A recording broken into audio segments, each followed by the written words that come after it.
Hello. सभी प्रिय साथियों को नमस्कार, गुड मॉर्निंग, जय हिंद, जय भारत। कैसे हैं आप सब लोग? उम्मीद करता हूं आप सब स्वस्थ हो, सब मस्त हो, सब अपनी अपनी स्टडी में व्यस्त हो। आरडब्ल्यूए परिवार में आप सभी का हार्दिक स्वागत एवं अभिनंदन है और स्वागत करने के लिए तैयार है आपका बड़ा भाई, आपका दोस्त, आपका साथी, आपका सहयोगी दीनदयाल पारिक। Very good. आ जाइएगा दोस्तों, जल्दी से सेशन को कंटिन्यू करते हैं। जी हाँ साथियों, अपने चलो सभी मस्त हो क्या बावी थानेदारों? चलिएगा अब अपने चर्चा स्टार्ट करते हैं। देखो सुनो, मैंने इससे पिछली कक्षा में आपको जो पढ़ाई थी साथियों, वो मरुस्थल के भाग या मरुस्थल की विशेषता पढ़ाई थी। इससे पिछली कक्षा में मैंने मरुस्थल के भाग या मरुस्थल की विशेषता के बारे में आपसे चर्चा की थी, जिसमें मैंने आपको साथियों चंदन नलकूप के बारे में बताया था। क्या चंदन नलकूप आपको अच्छे से समझ में आया था? चंदन नलकूप के बारे में मैंने आपको यह बताया था कि चंदन नलकूप कहां है? जैसलमेर में है। यह एक मीठे पानी का कुआं है जिसे थार का गड़ा कहते हैं। इसके बाद में फिर मैंने आपको यह बताया था यह एक उत्सुक नलकूप है और इसकी तुलना ऑस्ट्रेलिया के नलकूप से की जाती है। इसके बाद में फिर नंबर 2 पर मैंने आपको बटाड़ू का कुआं बताया था। यह कहां है? बाड़मेर में। और बटाड़ू के कुएं को रेगिस्तान का जल महल कहा जाता है। दोनों में अंतर देखना, इसे क्या कहते हैं? थार का गड़ा, और इसे कहते हैं रेगिस्तान का जल महल। ये बटाड़ू के कुएं की फोटो भी आपको दिखाई थी। इसके बाद में फिर मैंने आपको प्लाया झील बताई थी। प्लाया झील क्या होता है? मरुस्थल में रेत के टीलों के मध्य बनने वाली अस्थायी झील। मरुस्थल में रेत के टीलों के मध्य जो अस्थायी झील बनती है, इसे ही क्या कहा जाता है? प्लाया झील कहा जाता है।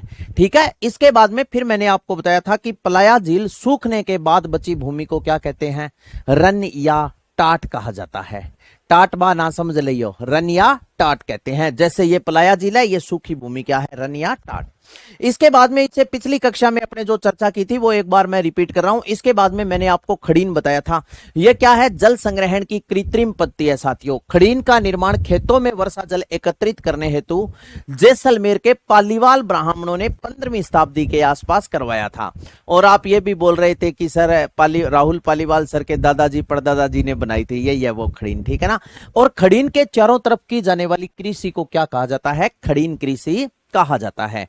क्या यहां तक की सारी बातें आपके अच्छे से समझ में आई? अब मैं आगे की जो बातें हैं वो क्या कर रहा हूं दोस्तों? स्टार्ट कर रहा हूं। खड़ीन तक आपने पढ़ लिया था।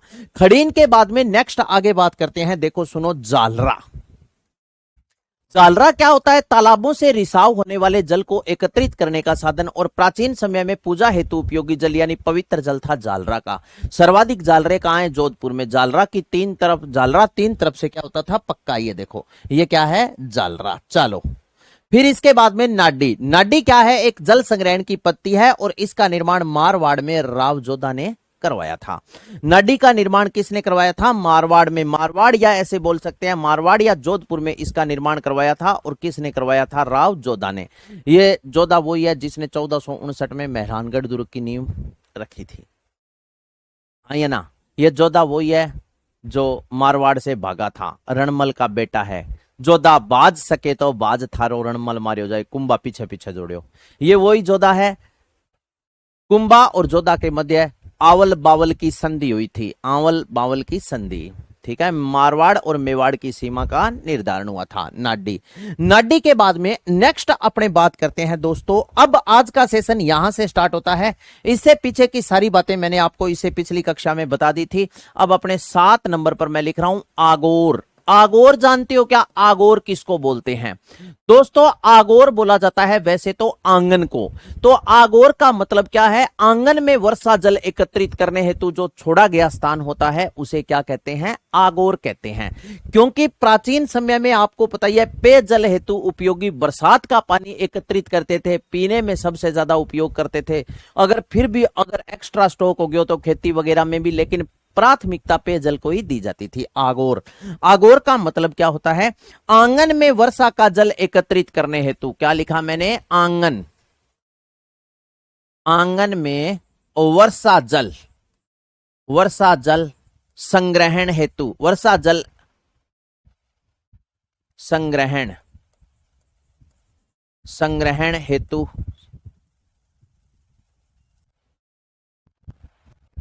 हेतु हेतु छोड़ा गया स्थान क्या कहलाता है? आगोर। आंगन में वर्षा जल एकत्रित करने हेतु छोड़ा गया स्थान क्या कहलाता है? आगोर। जैसे कैसे, यहां पर देखो, मान लीजिए ये अपना क्या है, इतना बड़ा एक प्लॉट है, इसमें ये अपने क्या बना लिए, इस प्रकार ऐसे अपने क्या बना लिए, कमरे बना लिए, और ये जैसे मान लीजिए आंगन है। अब क्या करते थे, जैसे ये है कमरा, ये भी है कमरा, ये भी है कमरा, ये भी है। अब लोग क्या करते थे, पहले आंगन में जितने भी जो कमरे बने हैं उनकी छतों की जो जल निकासी का सिस्टम है वो आंगन के अंदर रखते थे, जल निकासी का सिस्टम, और छतों को ऊपर से बिल्कुल साफ करके रखते थे। इसका मतलब है भी छत पर बिल्ली वगैरह के प्रवेश पर निषेध था।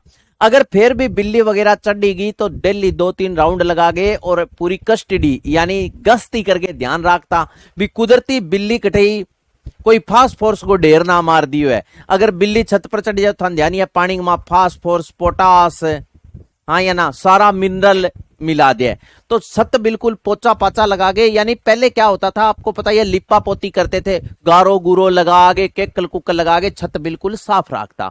अब जैसे ही बरसात हुई, बरसात में क्या होगा कि ये छतों का जो पानी होगा ये इस प्रकार ऐसे नीचे आएगा, और ऐसे ये क्या होगा, इस प्रकार आकर के, और यहां एक स्थान नीचा होता था, इसमें ये पानी आकर के क्या हो जाता था, एकत्रित।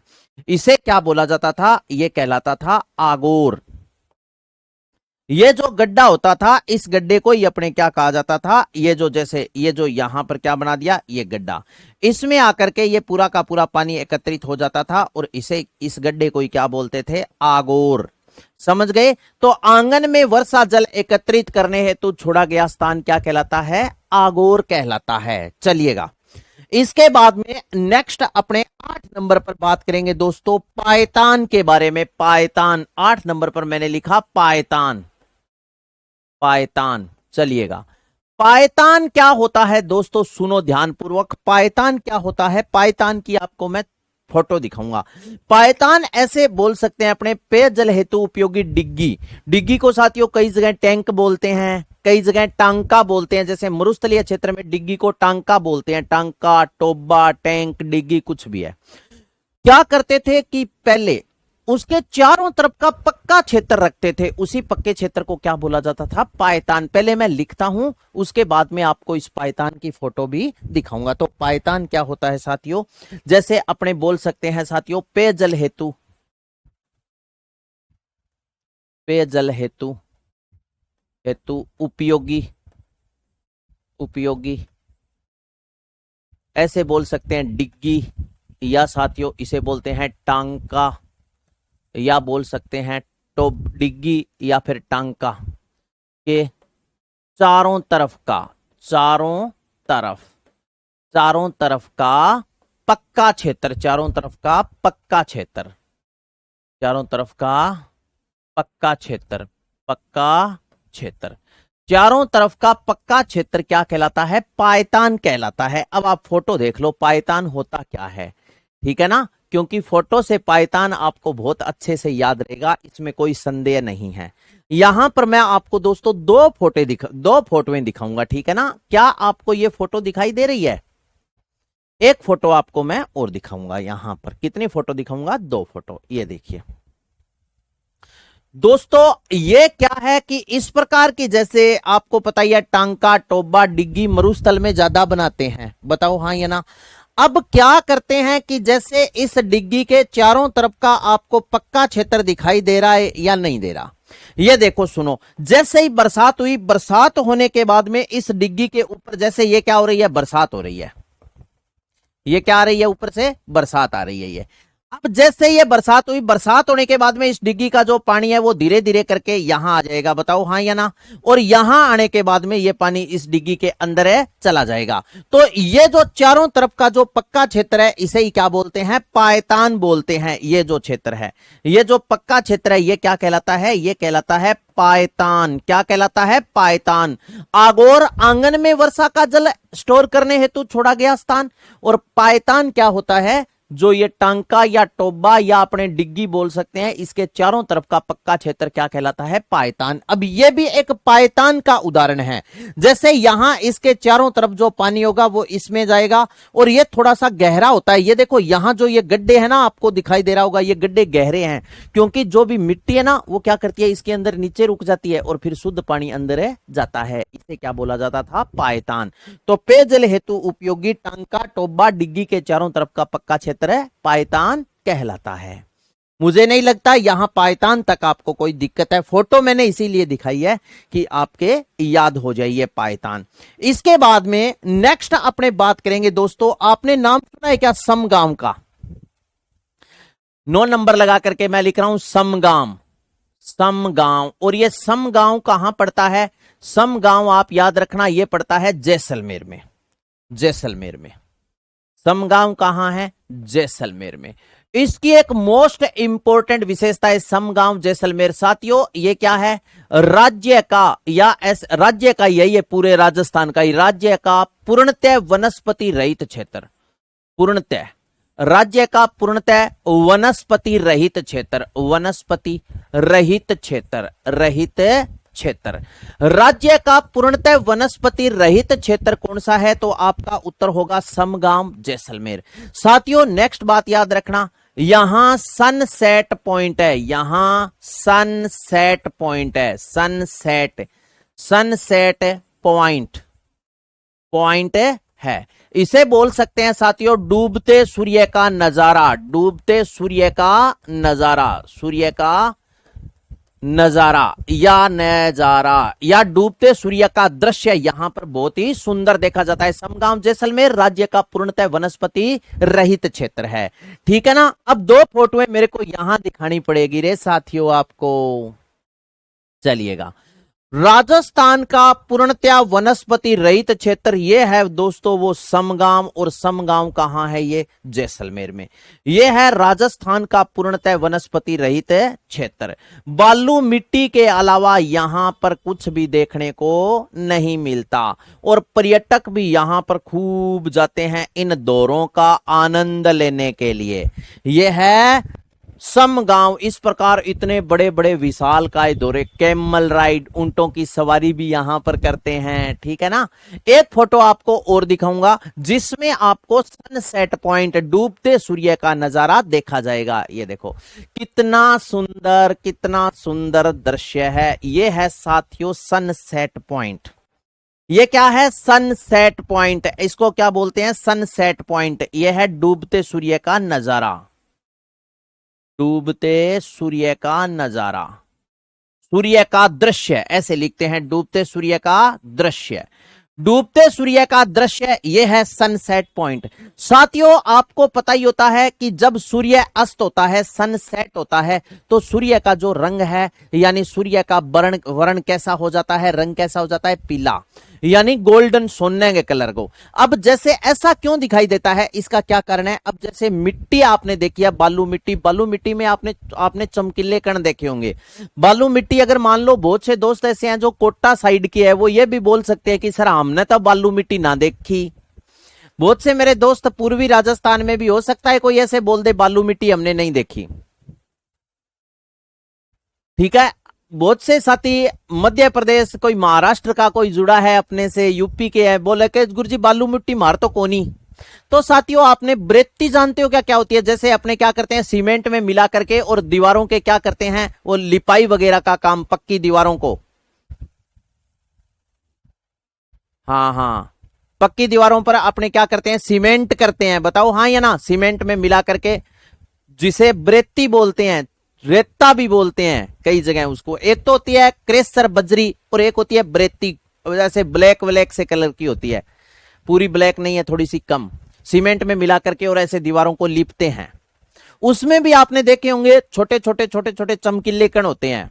वो क्या होती है? सिलिका होती है। मिट्टी में ऐसे चमकीले कण पाए जाते हैं, उसे सिलिका कहा जाता है। और साथियों जब सूर्य का पीला वर्ण रात्रि में जब पीला रंग होता है ना, पीली लाइट, तो वो क्या करती है? उन सूर्य जब शाम को अस्त होता है, सॉरी अस्त होता है, तो पीली लाइट वहां पर उन कणों पर पड़ती है और वहां उसका चारों तरफ का दृश्य पीला दिखाई देता है। इसे बोलते हैं डूबते सूर्य का नजारा। समगांव जैसलमेर राज्य का पूर्णतः वनस्पति रहित क्षेत्र है। यहां सनसेट पॉइंट है, यानी डूबते सूर्य का नजारा या डूबते सूर्य का दृश्य यहां पर देखा जाता है। चलिएगा, समगांव जैसलमेर। इसके बाद में नेक्स्ट बात आती है, आगे आता है 9 नंबर है क्या ये, ठीक है। 10 नंबर पर अपने बात करेंगे हैतायत गांव। 10 नंबर लगा करके मैंने लिखा हैतायत गांव, हैतायत गांव। अगर मैं आपसे ये पूछूं दोस्तों कि ये हैतायत गांव कहां है, तो आपका उत्तर होगा क्या जी, ये हैतायत गांव, ये हैतायत गांव वही जैसलमेर वाला है। हैतायत गांव कहां है, जैसलमेर में। ये भी कहां है, जैसलमेर। देखो कितनी विशेषताएं हैं मरुस्थल की, जैसलमेर। इसकी विशेषता क्या है, हैतायत गांव जैसलमेर, याद रखना साथियों, यहां डायनासोर के पैरों के अवशेष मिले, डायनासोर के पैरों के अवशेष मिले हैं। ठीक है, ये कौन सा गांव है मेरे साथी, ये है हैतायत गांव, जो कहां पड़ता है, जैसलमेर। और हैतायत गांव जैसलमेर, इसकी विशेषता है यहां डायनासोर के पैरों के अवशेष मिले हैं। और अगर आपसे पूछ ले है कब के, तो आपका उत्तर क्या होगा, मेसोजोइक महाकल्प के। डायनासोर के पैरों के अवशेष मिले हैं, ये अवशेष मेसोजोइक, ये अवशेष कब के हैं, मेसोजोइक।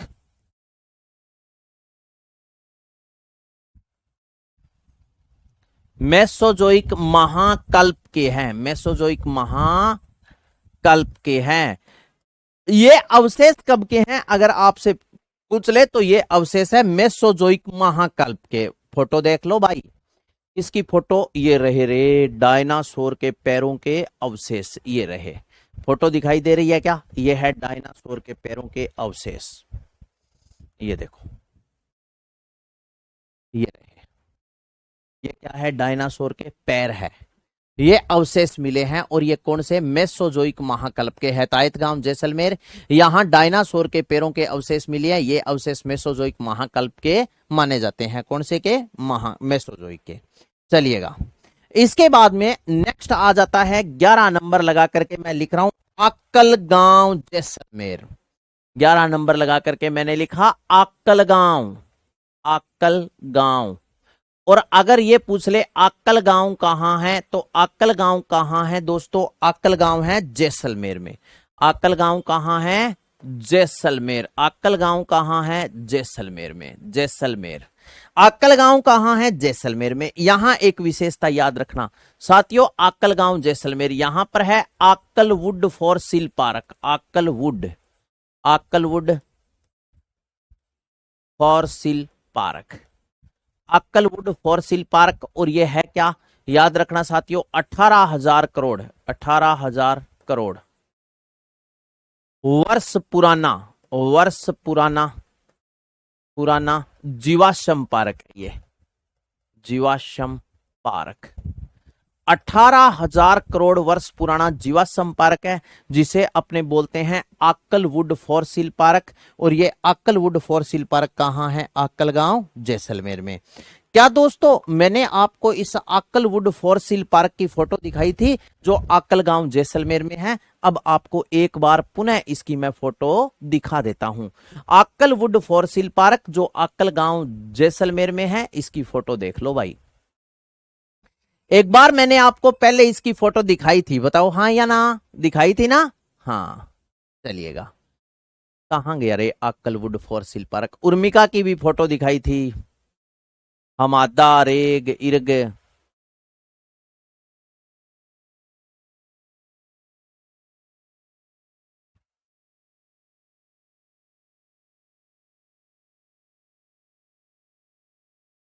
ये रहा। ये क्या है दोस्तों, आक्कलवुड फॉसिल पार्क, 18,000 करोड़। ये वुड लकड़ी को बोलते हैं, ठीक है ना, ये है 18,000 करोड़ वर्ष पुराना। ये क्या है, जीवाश्म पार्क है। तो इसे बोलते हैं आक्कलवुड फॉसिल पार्क, जो कहां है, आक्कल गांव जैसलमेर में। इसके बाद में नेक्स्ट आ जाता है दोस्तों 12 नंबर पर अपने बात करेंगे कुलधरा गांव जैसलमेर। इसकी बहुत बड़ी विशेषता है कुलधरा गांव जैसलमेर। कुलधरा गांव, और ये कुलधरा गांव कहां पड़ता है? कुलधरा गांव है दोस्तों, कुलधरा गांव याद रखना, ये कुलधरा गांव कहां है? जैसलमेर में है। कुलधरा गांव कहां है? जैसलमेर में। आ जाओ इनकी विशेषता पढ़ना। ये है साथियों श्रापित गांव है। ये क्या है? श्रापित गांव है। श्रापित गांव, श्राप दिया हुआ है इस गांव को, श्रापित गांव। श्रापित गांव ये है साथियों जन शून्य क्षेत्र। जन शून्य क्षेत्र, जन शून्य क्षेत्र। साथियों इस गांव में लोग, इस गांव में कोई भी निवास नहीं करता, निवास नहीं करता। इस गांव को दोस्तों श्राप मिला हुआ है। कुलधरा गांव जो जैसलमेर में है ना, इसे क्या मिला है? श्राप मिला हुआ है। तब अपने बोलते हैं कि ये एक श्रापित गांव है और यह है जन शून्य क्षेत्र। यहां कोई भी लोग, इस गांव में कोई भी निवास नहीं करता।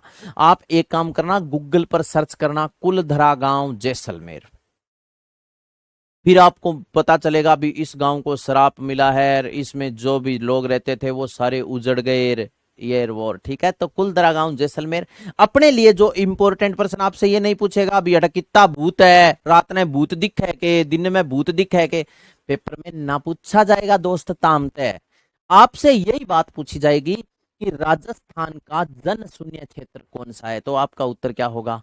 कुलधरा गांव जैसलमेर। ये एक श्रापित गांव है जो जन शून्य क्षेत्र है, यहां कोई भी लोग निवास नहीं करता। कुलधरा गांव। इसके बाद में नेक्स्ट बात आ जाती है आगे, 12 नंबर हो गया क्या? 13 नंबर पर अपने पढ़ते हैं कोबरा। कोबरा, कोबरा क्या है दोस्तों? मरुस्थल में उपयोग किया जाने वाला इत्र, सेंट, परफ्यूम, डियो, यही है क्या? कोबरा। कोबरा क्या है? King cobra. यह है मरुस्थल में पाया जाने वाला जहरीली प्रजाति का काला सर्प। मरुस्थल में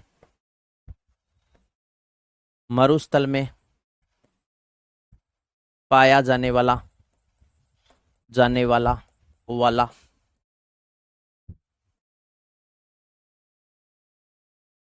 पाया जाने वाला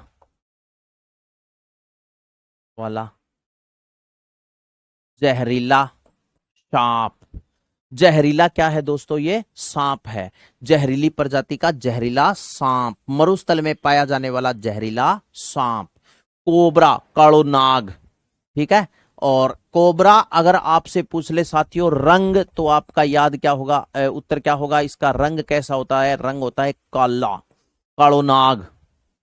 ठीक है, ये रहा, ये है कोबरा।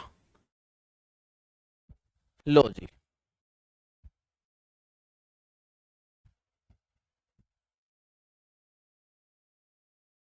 ये है मरुस्थल में पाया जाने वाला जहरीली प्रजाति का सांप।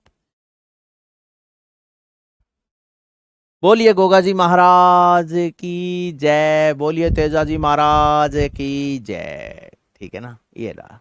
और साथियों सावन भादवे के महीने में, अब जैसे मान लो अब तो आसोज स्टार्ट हो गया है ना, श्राद्ध पक्ष शुरू हो गए। आश्विन के महीने में श्राद्ध आते हैं। पहले 15 दिन होते हैं कृष्ण पक्ष के, जिसे अपने मारली भाषा में बोले करा अंधेर पंख, कृष्ण पक्ष, और फिर 15 दिन आ जाते हैं शुक्ल पक्ष के। तो अब तो आश्विन का महीना स्टार्ट हो गया। आश्विन, श्रावण और भाद्रपद के महीने में साथियों सांप, बिच्छू, ठीक है, ये सबसे ज्यादा दिखाई देते हैं। इसका कारण क्या है कि ये सारे के सारे जो है ना साथियों, जितने भी जानवर है, छोटे बड़े ये जीव है, ये क्या है कि ये जमीन में रहते हैं। कहां रहते हैं? जमीन में। और साथियों श्रावण और भाद्रपद के महीने में क्या होता है कि बरसात शुरू हो जाती है। बरसात शुरू होने के बाद में जमीन का जो अंदर का टेम्परेचर है ना, वो हाई हो जाता है। टेम्परेचर हाई हो जाए, जमीन का मान नीचे गर्मी हो जाए, तो एक ये है कि जंगली जानवर जितना भी जका ए जीव है नहीं, छोटा बड़ा, जैसे मान लो सांप वगैरह है, जो रहते हैं जमीन में, ये क्या हो जाए बाहर आ जाते हैं। अब मेंढक आपने देखा होगा, बताओ हाँ या ना। मेंढक, मेंढक सबसे ज्यादा बरसात के टाइम में कितने मेंढक हुए, यानी इतनी बड़ी डाढ़ हुए मेंढक है ना। मेंढक आप साइंस में पढ़ते हो, एक उभयचर होता है, उभयचर। मेंढक साथियों स्थल पर भी रहता है, जल पर भी रहता है, मिट्टी में भी रहता है। अब एक ये कि जगह मेंढक हुए नहीं, बरसात के टाइम आवे आ गया। अब इसके बाद में जैसे ही बरसात का मौसम समाप्त हुआ, क्या ये मेंढक मर जाते हैं सारे? मरते नहीं है, ये जमीन के अंदर चले जाते हैं, बरसात के टाइम बाहर आते हैं। जल में भी रहते हैं, स्थल पर भी रहते हैं, जमीन में भी रहते हैं। उभयचर बोलते हैं मेंढक का अपना एक, जैसे साइंस में आप मेंढक का अलग ही वर्गीकरण पढ़ते हो। श्वसन क्रिया, जैसे आप जानते हो ना मछली वगैरह किसे फेफड़ों से सांस लेती है, कोई गलफड़ों से सांस लेती है, कोई अलग अलग जैसे पढ़ते हो। मेंढक में सांस लेना की तीनों ही क्रिया हुआ है, उभयचर बोलते हैं इसको, है ना। साइंस में आप पढ़ोगे, राहुल पालीवाल सर आपको पढ़ाएंगे। तो कोबरा क्या है? मरुस्थल में पाया जाने वाला जहरीला सांप है। रंग कैसा होता है? काला। यह है कोबरा। चलो इसके बाद में नेक्स्ट आगे बात करते हैं 14 नंबर पर पीवणा। नंबर 14 लगा करके मैं लिख रहा हूं पीवणा। नंबर 14 लगा करके मैंने क्या लिखा? पीवणा, पीवणा, पीवणा। ये भी साथियों पीवणा, ये भी क्या है साथियों? एक सांप की प्रजाति है। सांप की प्रजाति, सांप की प्रजाति है ये भी सांप की प्रजाति है। ये साथियों पीवणा जकन आप पेणो सांप बोले पेणो, ठीक है ना। पीवणा क्या होता है? ये सांप होता है ना, ये डसता नहीं है, ये डंक नहीं मारता, कहते हैं ये डंक नहीं मारता है पीवणा सांप। आपने एक बात सुना है कि पीवणा सांप होता है वो इंसान के सांस पीता है। पीवणा सांप क्या करता है? इंसान के सांस पीता है। तो ये कोई सांस अपने साथ कोई गिलास वगैरह, कोई कांच को गिलास थोड़ी जावे बिबिम गाल के पानी मिला कर पीजिए। पीवणा सांप इसकी एक विशेषता होती है साथियों, ये जो खराटे मारता है ना, कहते हैं उसके पास ज्यादा आता है। पीवणा सांप ये खाता नहीं है, और कहते हैं इसको मारने पर ये मरता भी नहीं है, खाता भी नहीं है, मरता भी नहीं है, इसको जलाया जाता है। ऐसे भी कहावत आपने सुनी होगी। पीवणा ये एक जहरीली प्रजाति का सांप, बेचारा बहुत ही शरीफ होता है, खाता नहीं है, ये काटता नहीं है। तो आपको अगर पीवणा जहां भी दिखे पकड़ के दूर छोड़ आओ बेचारे को, मारो मुरो मत, मारना नहीं है। सभी को भारतीय संविधान में भी जीने को अधिकार है, सभी को जीने का अधिकार है, लेकिन मरने का अधिकार नहीं है ना। कोई टंकी पर चढ़ गई का मैं खुदकुशी करूंगा, मैं मरूंगा, तो गवर्नमेंट उस पर क्या करती है आपको पता ही है। हाँ, प्रशासन उस पर कार्यवाही करता है, एफआईआर दर्ज हुए बिंगी, मरने नहीं देते किसी। संविधान में मरने का अधिकार नहीं, जीने का अधिकार है। तो पीवणा ये क्या करता है दोस्तों कि इसके अंदर है ना, इसकी बॉडी में विष जहर होता है, पॉइजन। तो जहर के कारण इसकी बॉडी में पूरी जलन होती है। जलन का मतलब समझो, जी मान लो आपने कई बार तेजाब, एसिडिटी बन जाती है, एसिडिटी तेजाब, तो यहां जलन होना शुरू हो जाती है। बताओ हाँ या ना? सही है ना, तेजाब बन जाए तो। यही कहे कि पीवणा सांप है, इसकी बॉडी में पॉइजन जहर होता है। जहर के कारण इसकी त्वचा में जलन होती है, और अगर ये कार्बन डाइऑक्साइड का अवशोषण कर लेता है ना, तो इसको थोड़ी सी आराम मिलती है। कार्बन डाइऑक्साइड से वो जहर अभिक्रिया करके और थोड़ा सा इसकी यानी त्वचा की जो जलन है वो कम हो जाती है। पीवणा सांप होता है ये। तो ये क्या करता है, जो खराटे मारता है ना उस आदमी के पास जाता है और अपना मुंह है उसकी नाक के पास कर लेता है ऐसे। जैसे मान लो ये नाक है, नाक के पास ऐसे। अब इंसान जब सांस लेता है तो ऑक्सीजन है ग्रहण करता है, और छोड़ता है तो कार्बन डाइऑक्साइड छोड़ता है। तो जैसे अपने सांस लिया, अब जैसे ही सांस छोड़ेंगे तो अपने क्या करेंगे? कार्बन डाइऑक्साइड छोड़ेंगे। तो ये कार्बन डाइऑक्साइड का ये अवशोषण करता है। फिर अपने जब सांस क्या करते हैं, ऐसे खींचते हैं, तो ये सांस छोड़ता है। ये क्या करता है? फिर सांस छोड़ता है, तो इसके सांस के साथ बॉडी से जहर निकलता है, और वो जहर धीरे धीरे धीरे धीरे करके अपनी बॉडी में पॉइजन जहर चला जाता है। थोड़ी देर के बाद में आदमी बेहोश हो जाता है, और फिर ये चेस्ट के ऊपर हट बैठ जाए, छाती पर, चेस्ट के ऊपर बैठ जाता है, नाक पास करता है ऐसे। जब तक इंसान सांस लेता है, ये सांस को क्या करता है? ये अवशोषण करता रहता है, और कहता है कि जब ये चेस्ट से उतर के जाता है ना, तो ऐसे पूंछ मार के जाता है कि हिम्मत है तो उठ के दिखा, लेकिन इंसान है उठ नहीं पाता। ये है वो पीवणा। ये भी क्या है? एक सांप की प्रजाति है। नेक्स्ट आगे बात करेंगे 15 नंबर लगा करके मैं लिख रहा हूं नखलिस्तान। 15 नंबर पर मैंने लिखा नखलिस्तान, नखली स्थान। नखलिस्तान किसको कहते हैं दोस्तों? नखलिस्तान ये भी याद रखना, मरुस्थल में स्थित थोड़ा सा हरा भरा क्षेत्र। मरुस्थल में स्थित, मरुस्थल में स्थित थोड़ा सा हरा भरा क्षेत्र। मरुस्थल में स्थित थोड़ा सा हरा भरा क्षेत्र, हरा भरा क्षेत्र क्या कहलाता है? नखलिस्तान कहलाता है। तो नखलिस्तान क्या है? मरुस्थल में स्थित थोड़ा सा हरा भरा क्षेत्र। जैसे गौर मरुस्थल है, उसमें एक पार्क है, और ये नखलिस्तान है कहां? अगर आपसे पूछ ले तो ये है लोद्रवा जैसलमेर में, लोद्रवा जैसलमेर, जैसलमेर याद रखना। अगर आपसे पूछ लेना एक पहाड़ों, मरुस्थल में स्थित थोड़ा सा हरा भरा क्षेत्र तो नखलिस्तान कहलाता है, लेकिन पहाड़ियों के बीच स्थित थोड़ा सा हरा भरा क्षेत्र कहलाता है देशहरो। जैसे उदयपुर की जरगा और रागा चोटियों के मध्य का क्षेत्र जो वर्ष भर हरा भरा रहता है उसे क्या कहते हैं? देशहरो। वो अपने अरावली पर्वतीय प्रदेश में पढ़ेंगे। एक बात और सुनो, ये वही नखलिस्तान है लोद्रवा जैसलमेर में जो मुम्मल का बगीचा था। मुम्मल लोद्रवा जैसलमेर की राजकुमारी थी, उसके अमरकोट के राजा महेंद्र के साथ प्रेम प्रसंग थे। ठीक है, वो जब मैं आपको लोकगीत टॉपिक पढ़ाऊंगा तो वहां कहानी बताऊंगा पूरी। अब ज्योग्राफी में कहानी बताने में मजा को नहीं हुआ है, कहानी कल्चर में ही हुआ है, हिस्ट्री में हुआ है। ठीक है, ज्योग्राफी में फैक्ट होता है, सही है ना? तो ये नखलिस्तान है, मरुस्थल में स्थित थोड़ा सा हरा भरा क्षेत्र क्या कहलाता है? नखलिस्तान। और ये है कहां? लोद्रवा जैसलमेर में। चलिएगा, इसके बाद में नेक्स्ट अपने बात करते हैं साथियों 15 के बाद में 16 नंबर लगा करके मैं लिख रहा हूं टांका टोबा। किसे कहते हैं? 16 नंबर लगा करके मैंने लिखा साथियों टांका या टोबा।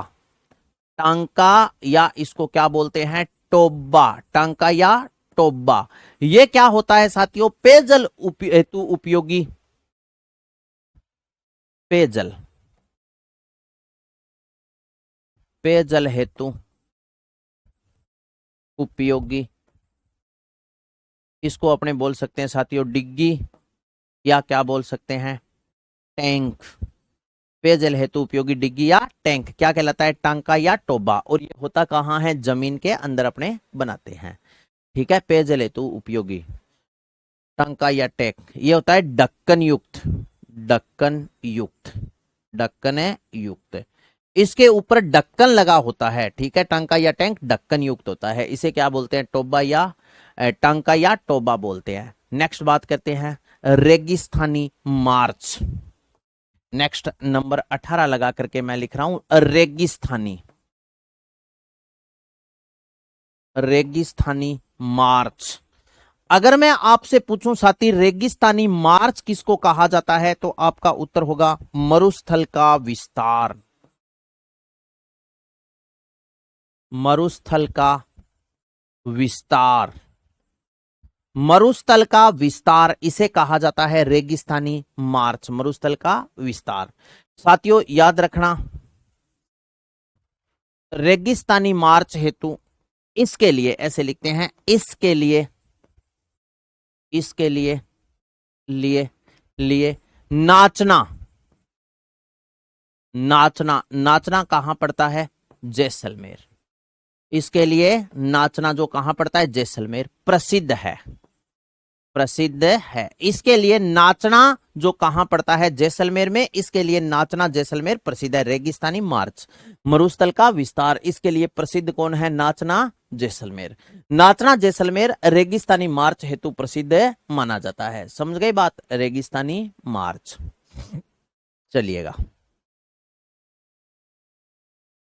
16 के बाद में 17 18 नंबर लगा दियोगे। चलो 17 नंबर, 17 नंबर। चलो आगे चले। रेगिस्तानी मार्च हो गया। रेगिस्तानी मार्च, रेगिस्तानी मार्च के बाद में नेक्स्ट आता है बावड़ी। बावड़ी क्या होता है साथियों? बावड़ी, बावड़ी आप याद रखना, बावड़ी। बावड़ी क्या होता है? ये होता है साथियों सीढ़ीदार कुआं, सीढ़ीदार कुआं। सीढ़ीदार कुआं क्या कहलाता है? अगर मैं आपसे पूछूं तो ये सीढ़ीदार कुआं कहलाता है बावड़ी। सीढ़ीदार कुआं क्या कहलाता है? बावड़ी। जैसे अपने खेतों में डैम नहीं होता क्या? खेतों में डैम, खेतों में डैम अपने डिग्गी नहीं होती, वो एक बावड़ी का एग्जाम्पल है, ठीक है ना। ऊपर से खुली होती है और सीढ़ीदार कुआं जिसके अंदर सीढ़ियां बनी होती है, सीढ़ीदार कुआं, ठीक है। ऊपरी भाग इसका खुला होता है, खुला, इसका मतलब होता है इसके ऊपर ढक्कन नहीं होता, इसे क्या कहते हैं, बावड़ी। बावड़ी के बाद में नेक्स्ट नंबर 19 पर अपने बात करेंगे बालसन।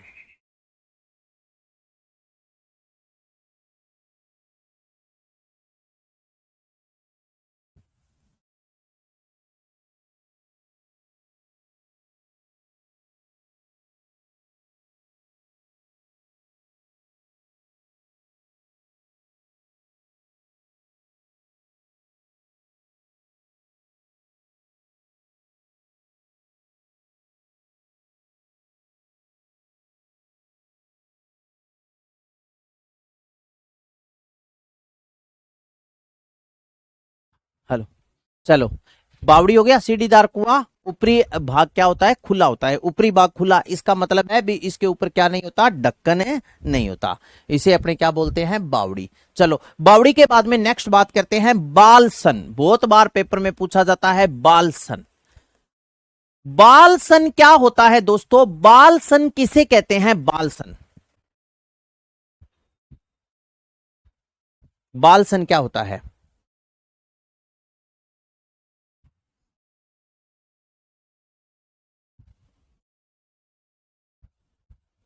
मरुस्थल का,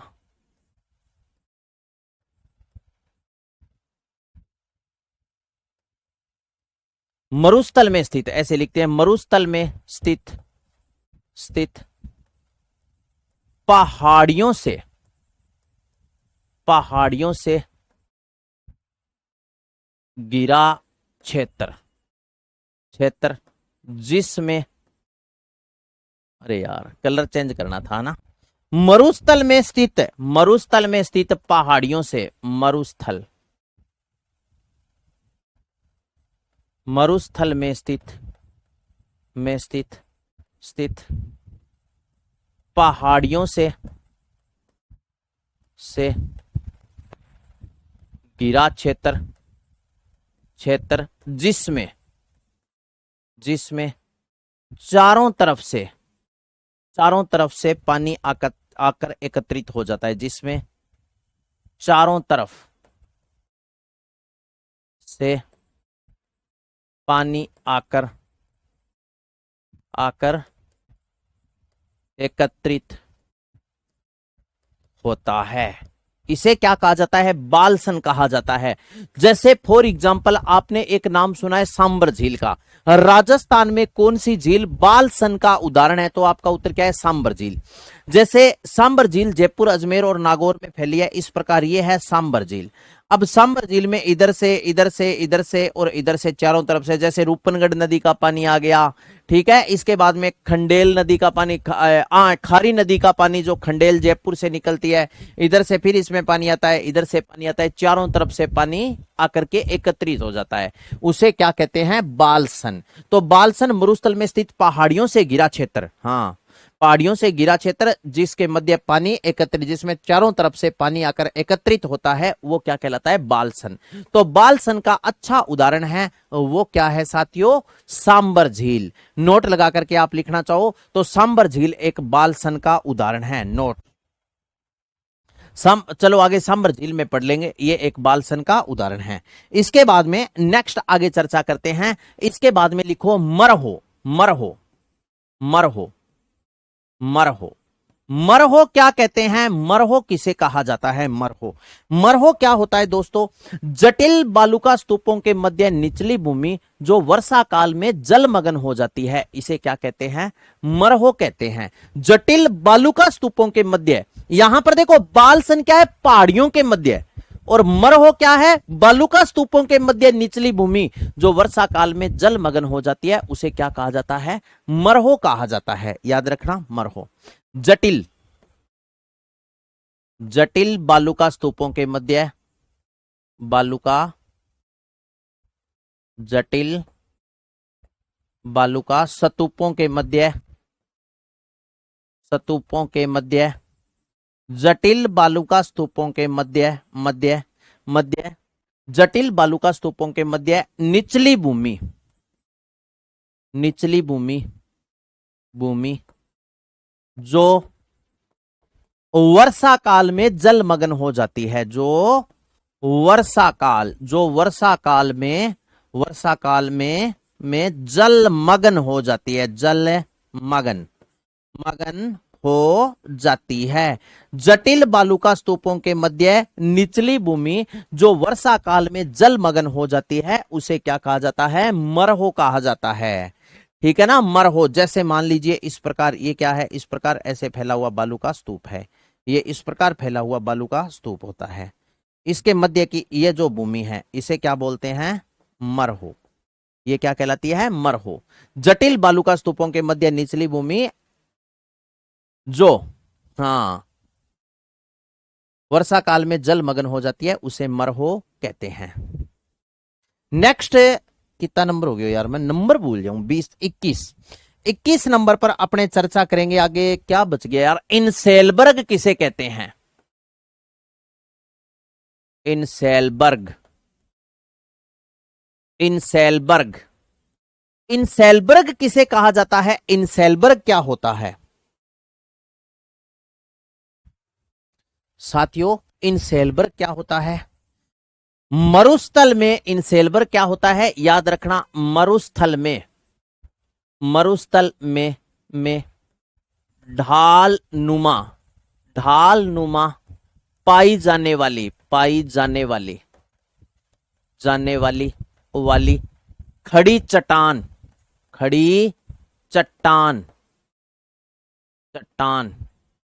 का भाग, खड़ी चट्टान का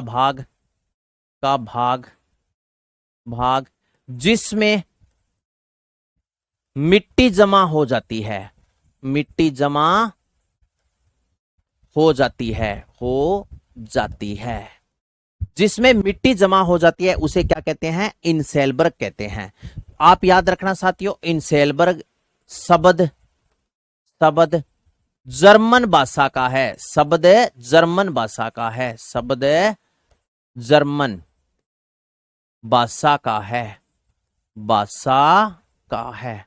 मरुस्थल में ढाल नुमा पाई जाने वाली खड़ी चट्टान का भाग जिसमें मिट्टी जमा हो जाती है उसे इनसेलबर्ग कहते हैं। जैसे ये देखो, सुनो, इस प्रकार ये है, ये एक खड़ी चट्टान है, इसका ये जो ढाल नुमा भाग है इस प्रकार ऐसे, ये जो इस प्रकार, ये मान लो खड़ी चट्टान है, ये जो ढाल नुमा भाग है ये, इस भाग को क्या कहते हैं? ये है इनसेलबर्ग।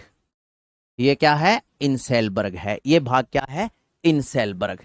मरुस्थल में ढाल नुमा पाई जाने वाली खड़ी चट्टान जिसमें मिट्टी जमा हो जाती है इसे इनसेलबर्ग कहते हैं और शब्द जर्मन भाषा का है। ये कौन सी भाषा का है? जर्मन भाषा का शब्द है। नेक्स्ट, चलो आगे बात करते हैं। नेक्स्ट, इसके बाद में पढ़ते हैं 22 नंबर पर। आपने नाम सुना है क्या? राष्ट्रीय मरु उद्यान का। नेक्स्ट, नंबर 22 लगा करके लिखते हैं राष्ट्रीय मरु उद्यान, राष्ट्रीय मरु उद्यान, मरु उद्यान, राष्ट्रीय मरु उद्यान, राष्ट्रीय मरु उद्यान ये कहां है? अगर आपसे पूछ ले तो जैसलमेर, ब्रैकेट में लिख रहा हूं 1900 वर्ग किमी, 1900 वर्ग किमी किलोमीटर, कोमा बाड़मेर, ब्रैकेट में याद रखना 1262 वर्ग किमी। ठीक है, जैसलमेर बाड़मेर में फैला राज्य का सबसे बड़ा अभ्यारण्य, राज्य का सबसे बड़ा अभ्यारण्य, सबसे बड़ा अभ्यारण्य मरुस्थल में स्थित सबसे बड़ा अभ्यारण्य या राजस्थान का यह सबसे बड़ा अभ्यारण्य है राष्ट्रीय मरु उद्यान, जिसका विस्तार जैसलमेर और बाड़मेर 2 राजस्थान के जिलों में है। राष्ट्रीय मरु उद्यान ये मरुस्थल में स्थित सबसे बड़ा क्या है? अभ्यारण्य है साथियों। इसके बाद में बात करते हैं साथियों रुक्ष प्रदेश। रुक्ष क्षेत्र किसको कहा जाता है? डॉक्टर ईश्वरी प्रसाद ने मरुस्थल को क्या कहा? एक बार पेपर में पूछा गया प्रश्न है। रुक्ष प्रदेश, रुक्ष प्रदेश। 23 नंबर लगा करके लिख रहा हूं, रुक्ष प्रदेश, रुक्ष, रुक्ष, रुक्ष प्रदेश, प्रदेश। डॉक्टर, डॉक्टर ईश्वरी, ईश्वरी प्रसाद, प्रसाद द्वारा दिया मरुस्थल को नाम, मरुस्थल को नाम, मरुस्थल को नाम। डॉक्टर ईश्वरी प्रसाद द्वारा दिया मरुस्थल को नाम, रुक्ष प्रदेश। डॉक्टर ईश्वरी प्रसाद ने मरुस्थल को क्या कहा है साथियों? रुक्ष प्रदेश कहा है, ठीक है। और रुक्ष प्रदेश डॉक्टर ईश्वरी प्रसाद द्वारा दिया मरुस्थल को, मरुस्थल को साहित्यक नाम, साहित्यक भाषा में नाम, साहित्यक भाषा में नाम, ऐसे लिख दो, भाषा में नाम। डॉक्टर ईश्वरी प्रसाद ने मरुस्थल को साहित्यक भाषा में क्या कहा है? आपसे पूछ ले तो रुक्ष प्रदेश के नाम से जाना है। चलो नेक्स्ट, इसके बाद में बात करते हैं चौबी या चौबई, चौबी या चौबई, चौबी या अपने बोल सकते हैं साथियों चौबई, चौबी या चौबई, ये क्या होता है? चौबी या चौबई किसे कहते हैं? ये कहते हैं साथियों, चौबी या चौबई किसे कहते हैं? जोहड़ के बीच का गहरा भाग, जोहड़ के बीच का गहरा भाग, बीच का गहरा भाग, गहरा भाग। जोहड़ तो आप जानते ही हो, जोहड़ के बीच का गहरा भाग चौबी या चौबई कहलाता है। जोहड़ जैसे जिसमें अपने क्या करते हैं? पशुओं का, यानी अपने बोल सकते हैं पशुओं का स्विमिंग पूल, हाँ या ना, चौबी या चौबई, ठीक है। नेक्स्ट याद रखना, थार का मरुस्थल विश्व का 17वां व उपोष्ण कटिबंध का, नेक्स्ट बात याद रखना, 25 नंबर लगा करके लिख रहा हूं, थार का मरुस्थल, थार का मरुस्थल, मरुस्थल, मरुस्थल, मरुस्थल विश्व का 17वां, विश्व का 17वां, विश्व का 17वां व उपोष्ण कटिबंध का, विश्व का 17वां व उपोष्ण, उपोष्ण कटिबंध का, उपोष्ण कटिबंध का 9वां बड़ा मरुस्थल है। विश्व का 17वां व उपोष्ण कटिबंध का 17वां व उपोष्ण कटिबंध का 9वां,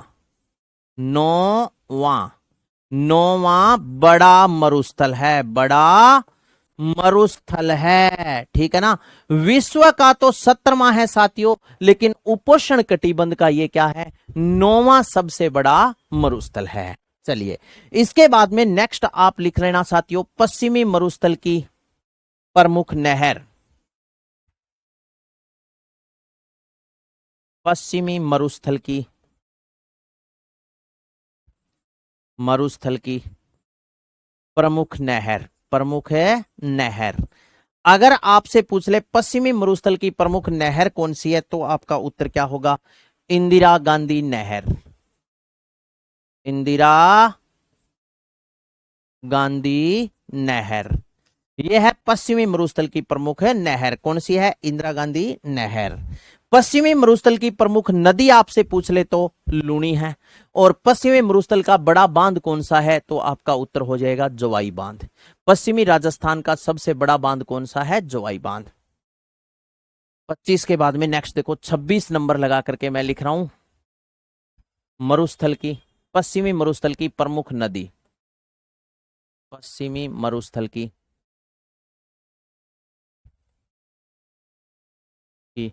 प्रमुख नदी, प्रमुख नदी, पश्चिमी मरुस्थल की प्रमुख नदी ये कौन सी है आपसे पूछ ले तो आपका उत्तर हो जाएगा जी, पश्चिमी मरुस्थल की प्रमुख नदी तो कौन सी है? लूनी नदी है, लूनी नदी, ठीक है। नेक्स्ट याद रखना, पश्चिमी मरुस्थल का बड़ा बांध, पश्चिमी मरुस्थल का, मरुस्थल का बड़ा बांध, बड़ा बांध, पश्चिमी मरुस्थल का सबसे बड़ा बांध कौन सा है, तो आपका उत्तर होगा जवाई बांध, जवाई बांध, कौन सा है? जवाई बांध। और ये जवाई बांध कहाँ है? सुमेरपुर, सुमेरपुर पाली, सुमेरपुर पाली में है जवाई बांध, सुमेरपुर पाली। इसे बोलते हैं दोस्तों मारवाड़ का अमृत सरोवर, मारवाड़ का अमृत सरोवर, अमृत सरोवर। यहां पर दोस्तों अपना उत्तर पश्चिमी मरुस्थलीय प्रदेश क्या हो जाता है मेरे साथी? कंप्लीट हो जाता है। अब मुझे नहीं लगता कि उत्तर पश्चिमी मरुस्थलीय प्रदेश की मैंने कोई बात छोड़ी है। जितना मैटर आपको करवाया है ना उतना आप अच्छे से याद कर लेना। उत्तर पश्चिमी मरुस्थलीय प्रदेश से अगर संबंधित कोई भी प्रश्न आएगा तो दोस्तों बाहर नहीं आएगा। इतना मैटर आप पढ़ लेना, इससे बाहर कोई भी प्रश्न आपको नहीं मिलेगा। एक बात आपको मैं और बता देता हूं, अगर इससे भी बार अगर कोई प्रश्न आ जाए ना तो आप चिंता मत करना उसकी। अगर आ जाए तो वो आपको भी नहीं आएगा दोस्तों और किसी और को भी नहीं आएगा। जो प्रश्न अपने को नहीं आ रहा, किसी और को नहीं आ रहा, वो प्रश्न कभी मेरिट निर्धारित नहीं करता। मार वहां पड़ती है, मेरिट वो प्रश्न निर्धारित करता है। सीधा ही पूछ ले पश्चिमी मरुस्थलीय प्रदेश की जलवायु कैसी है, हाँ या ना? या पश्चिमी मरुस्थल को कितने भागों में विभाजित किया गया है? 2 भागों में मुख्यतः, ठीक है। जैसे भारतीय महामरुस्थल, राजस्थान बांगर। आपसे पूछ ले कि भारतीय महामरुस्थल की जलवायु कैसी है, तो अपने को पता है यहाँ की जलवायु कैसी है, शुष्क है, उष्ण है, यहाँ पर मरुदविद वनस्पति है। ऐसे प्रश्न आ गए, अपने गलत कर दिए तो आप ऐसा समझना कि लाखों लोगों से अपने नीचे चले गए।